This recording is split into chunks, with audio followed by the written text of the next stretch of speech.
Diogo Dalot is a fan of probable new Manchester United manager Ruben Amorim, but has explained that the players remain in the dark over a possible appointment.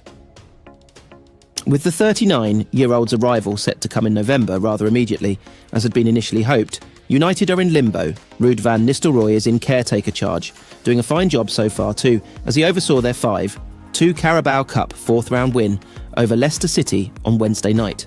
Dalot had a big role to play as he completed the full game in a strong X1 picked, providing the second goal of the night to Alejandro Garnacho with a pinpoint low cross from the right side. Dalot was soon involved as Leicester pegged one back before half-time to cut the deficit back to 2 goals after a ding-dong opening 45 minutes.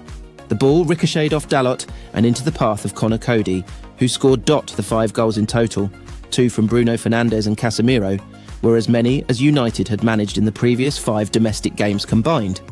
Their bounce under Van Nistelrooy, which was also demonstrated with the resounding atmosphere for the club legend, will be put to the test against Chelsea on Sunday afternoon. The Blues fell to a limp 2-0 defeat away to Newcastle in the League Cup, while United themselves were winning. A large portion of the team likely to feature at Old Trafford were rested though. Van Nistelrooy now appears all but certain to be in charge for the match after a delay in appointing a permanent replacement for Erik ten Hag this week. That is still expected to be Amorim, and Dalot had some good words to say about Sporting CP's head coach. Obviously he's a good manager, compatriot Dalot said, speaking after the win over Leicester. However, United's players are in the dark over what comes next. We don't know if he's coming, we see the rumours, like everybody see it, but we will just focus on what we have here, doing our job and what the future brings. We'll be ready. Dalot is one of few players signed by United in recent years who look to have improved under Ten Hag. He's also someone suited, on paper, to the back three system used almost compulsively by Amorim. The wait is now to see if they will be united together at United in the coming days. Interim manager Ruud van Nistelrooy has said Manchester United's players were given some space to gather their thoughts following Erik ten Hag's exit ahead of tonight's Carabao Cup clash with Leicester City at Old Trafford. Ten Hag was axed by United on Monday morning, less than 24 hours after watching his side lose 2-1 to West Ham United in controversial fashion at the London Stadium. Van Nistelrooy was placed in temporary charge and is tasked with trying to improve the mood at Old Trafford after a run of just 1 win in 8 matches. Van Nistelrooy, who is a huge fan favourite, returned to the club in the summer as part of the decision to shake up Ten Hag's coaching team. He is now focused on attempting to lead his team to the quarter-finals of the Carabao Cup. Speaking to MUTV pre-match, Van Nistelrooy said, "We had to deal with a day like yesterday and give the players some space to get their heads around things and their emotions. Then they needed to switch their mindsets to performing, and that is what we did today. We wanted to focus on seeing an energetic and attack-minded performance, having a lot of the ball, and attempting to give the crowd a great night." It has been a couple of days of mixed feelings, Van Nistelrooy added. "When you see a colleague go, it is a big disappointment. Erik brought me in, and in the first conversation we had, what struck me most was the passion he had for Man United, and I experienced that with him.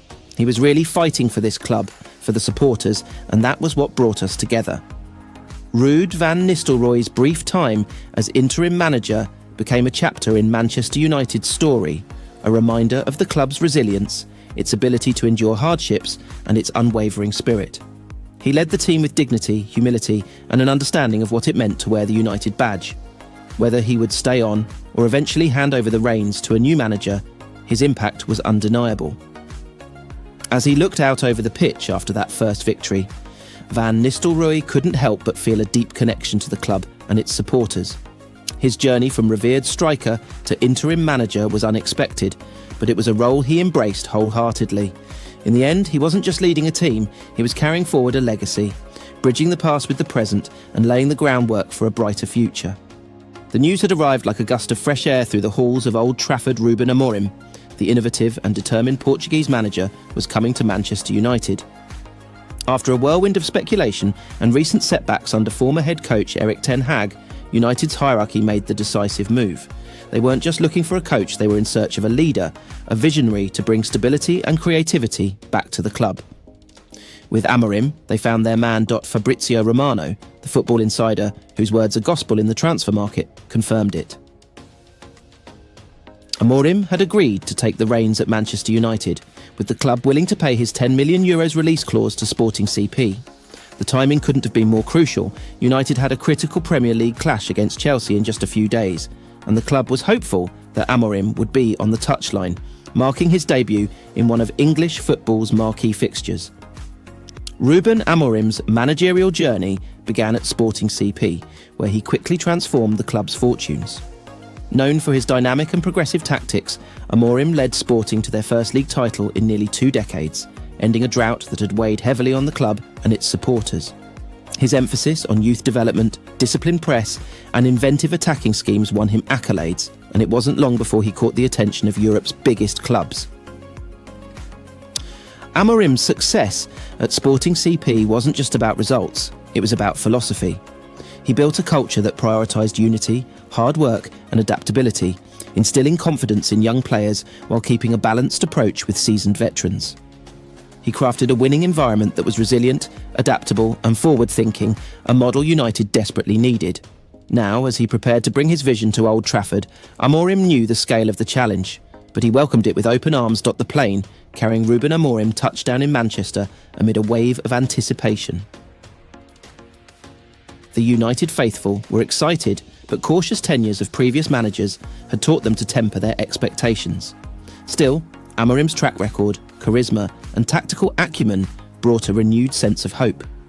Outside Old Trafford, supporters gathered, and within minutes, images of Amorim's arrival were circulating on social media. As the sun dipped below the horizon, Amorim was whisked away to Carrington, United's training ground. There he met with key members of the club's hierarchy and got his first glimpse of the facilities that would become his base of operations.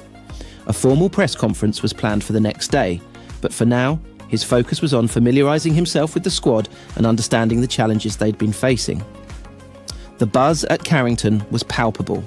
Players were eager to meet their new manager, who was known for his ability to motivate and inspire.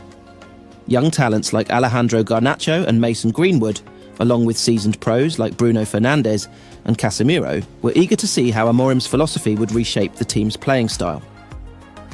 Amorim's first meeting with the team was scheduled in the Carrington Auditorium. Dressed in a sharp suit, he looked every bit the leader United needed. As the players filed into the room, the atmosphere was tense yet filled with curiosity. When Amorim finally addressed the room, his voice was calm but confident. "I know the weight of this badge," he began. "I know the expectations, but I'm here because I believe in this club's potential. Together, we're going to turn things around not through luck, but through hard work, discipline and passion. I'm here because I believe in each of you." There was a sense of relief among the players.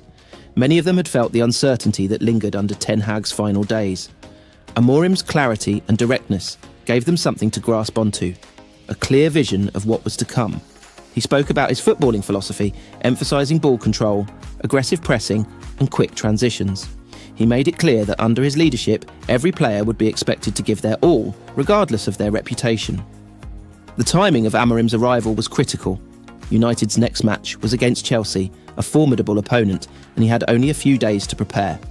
Amorim and his coaching staff immediately got to work, analysing footage of recent games, assessing the strengths and weaknesses of the squad, and identifying key areas for improvement. United's defence had been leaky, and the midfield struggled to maintain control. Amorim's focus was on tightening these aspects while unlocking the potential of his attacking players. In training, Amorim introduced new drills that emphasised quick passing, spatial awareness and communication. He wanted the players to play as a unit, to move fluidly and create space for one another. His sessions were intense, demanding total focus from everyone involved. Players like Marcus Rashford and Bruno Fernandes began to see the game in a new light, encouraged to make daring moves and trust their instincts while staying true to Amorim's disciplined framework. As matchday arrived, the atmosphere around Old Trafford was electric. Fans filled the stands, hopeful that Amorim's influence would bring about a positive change. The players felt the weight of the occasion as they prepared to face Chelsea under the guidance of their new manager. Ruben Amorim's arrival marked a turning point for Manchester United. His fresh perspective, tactical acumen and belief in the power of teamwork breathed new life into a club that had been searching for direction. The road ahead would be challenging, with obstacles and fierce competition, but Amorim was ready. He wasn't just managing a football team, he was leading a movement, a revival of Manchester United's storied legacy. With Amorim at the helm, United's future shone bright. The fans, the players, and the club itself felt a renewed sense of purpose. A new era had begun, and with it came the hope that Manchester United would once again stand at the pinnacle of English and European football.